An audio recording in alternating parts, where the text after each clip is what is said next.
New York, New York. 8.3 million inhabitants, 32,000 streets, 5 boroughs, 3 rivers, which altogether make up one city unlike any other on the planet. What's all the more remarkable is that when you stop to consider what makes the city so recognizable today, whether it be the iconic skyline, famous cultural offerings, or the energy of its streets, you realize that virtually everything that makes New York so renowned the world over simply did not exist even as little as a century ago.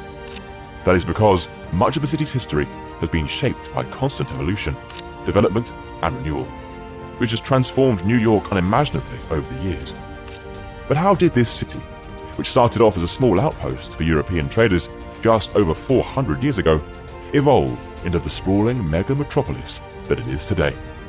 This is how New York became the world's greatest city. Long before the bustling streets and towering skyscrapers of modern-day New York, the area was full of dense forests, flowing rivers, and abundant wildlife.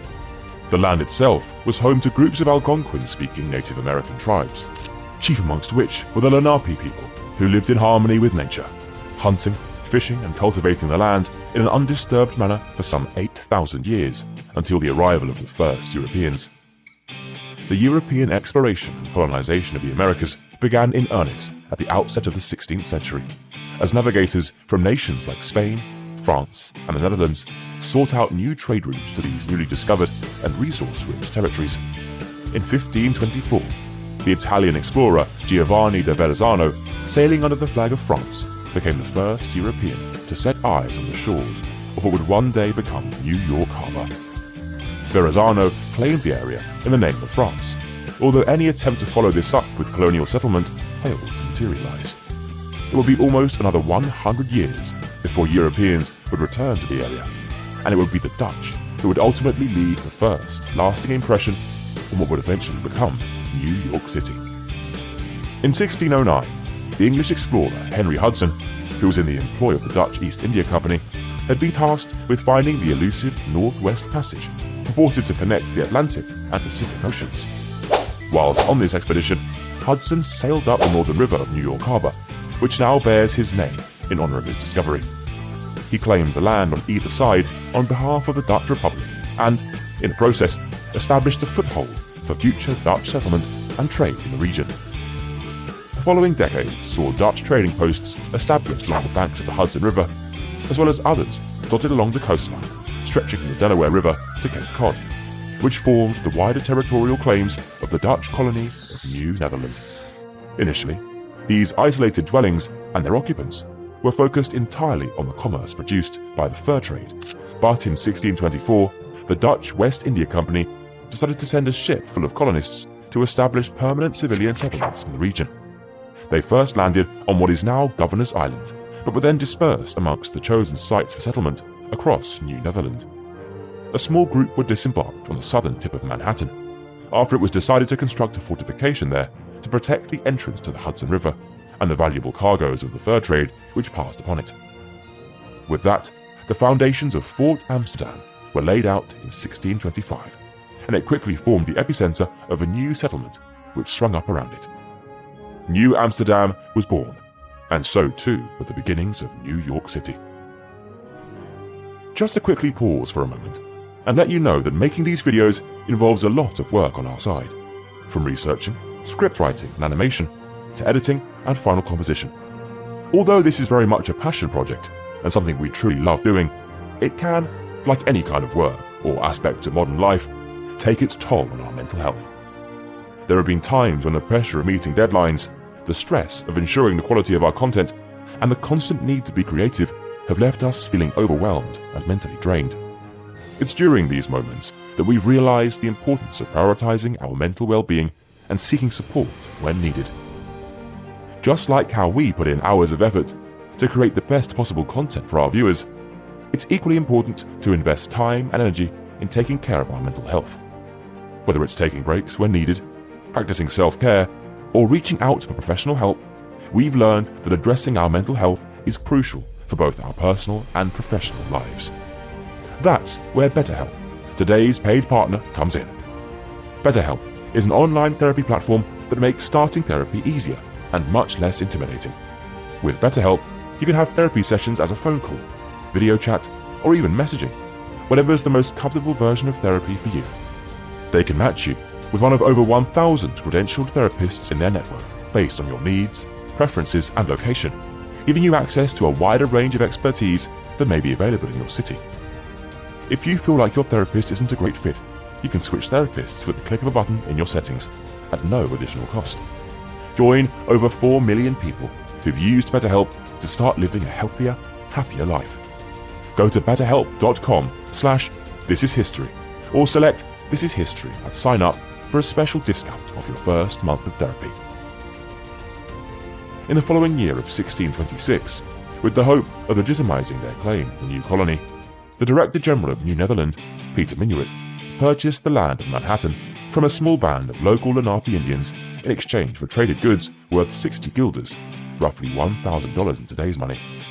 From here, the colony began to grow, and under Minuit's successor, Peter Stuyvesant, its population reached some 1,500 people by the year 1655. However, Stuyvesant was widely disliked by the settlers for the policies that he introduced. These included regulations on alcohol sales, attempts to assert control over the Dutch Reformed Church, and the blocking of other religious groups, such as Quakers, Jews, and Lutherans, from establishing places of worship in the colony. The Dutch West India Company attempted to intervene by introducing more lenient policies and reform. However, these plans were quickly interrupted by the outbreak of war.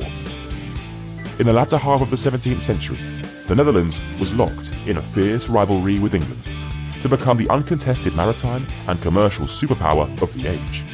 Between 1652 and 1673, a series of 3 conflicts, known as the Anglo-Dutch Wars, saw Dutch and English fleets battle it out on the high seas for naval supremacy. It was against this backdrop in 1653 that the inhabitants of New Amsterdam decided to construct a defensive wall along the northern boundary of the settlement, modern-day Wall Street, to protect against potential attacks by English forces coming overland from New England to the north.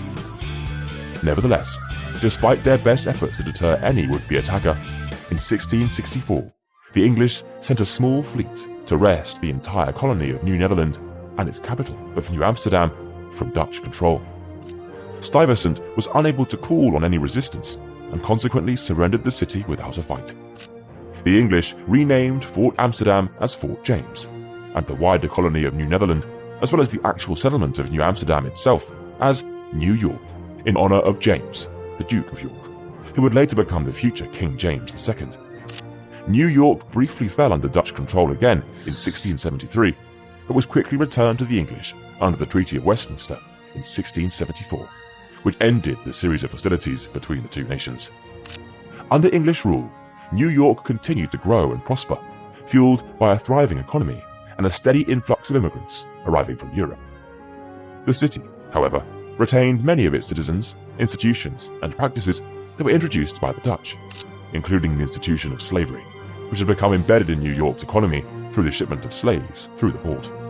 So much so that by the 1740s, some 20% of the residents of New York were slaves, totaling about 2,500 people. As the 18th century progressed, New York emerged as a center of political and cultural change. In the years leading up to the American Revolution, the city served as a hub for the dissident organization called the Sons of Liberty, who targeted the sizable portion of New York's population who were fervent Royalists. Similarly, the Stamp Act Congress of 1765 was convened in New York to unite the American colonies in opposition to the Stamp Act introduced by the British government. This articulated the grievances and taxation rights of the 13 colonies, which ultimately laid the ideological framework for revolution and the subsequent Declaration of Independence. During the War of Independence, New York City continued to play a pivotal role. Whilst it was initially occupied by the forces of the Continental Army when war broke out in 1775, the Battle of Long Island, which was fought in August of the following year, saw the American forces under General George Washington suffer a crushing defeat at the hands of the British. The subsequent occupation of New York by British forces would last for the duration of the war, with the city serving as the strategic base for their military operations across the country. By 1783, however, the war was ended with the signing of the Treaty of Paris, and the British began to evacuate their forces from the city, bringing an end to nearly a decade of occupation, which resulted in New York emerging as a shining light of liberty in the new American nation. In January 1785, New York was chosen to be the new national capital and played host to some of the most important events in the nation's early history, with the first president, George Washington, being inaugurated at Federal Hall in April 1789, as well as the first Congress being formed and a Bill of Rights being drafted, all in the same building on present-day Wall Street.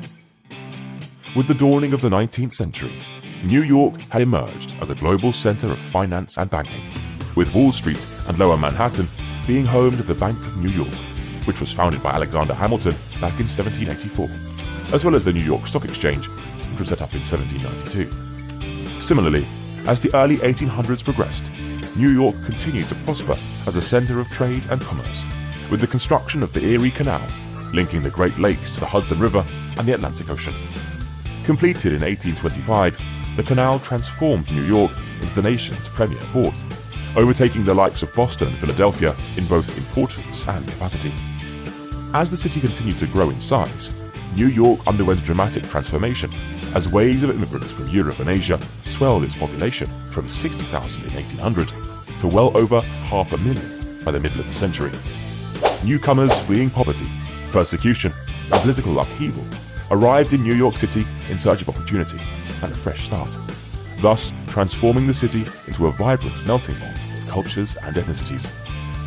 The number of inhabitants within the city was also furthered by the abolition of slavery within the state of New York in 1827, leading to an influx of freed African Americans. The Lower East Side in particular became a focal point of immigrant life, with crowded tenements and bustling marketplaces teeming with new arrivals from Italy, Ireland, Eastern Europe, and China. However, with this dramatic increase in population came unintended consequences. The overcrowded living conditions were hotbeds for diseases such as cholera, which broke out multiple times beginning in the 1830s, and many of the packed tenement buildings were destroyed in the Great Fire of New York in 1835, which leveled some 50 acres of the city. Other poor and overcrowded neighborhoods, such as the Five Points and Hell's Kitchen, also had their share of poverty-related problems, with notorious criminal gangs such as the Dead Rabbits and the Bowery Boys roaming the streets and resorting to petty theft, robbery, and violence to make ends meet. The city's problems continued with the outbreak of the American Civil War, which engulfed the country in 1861.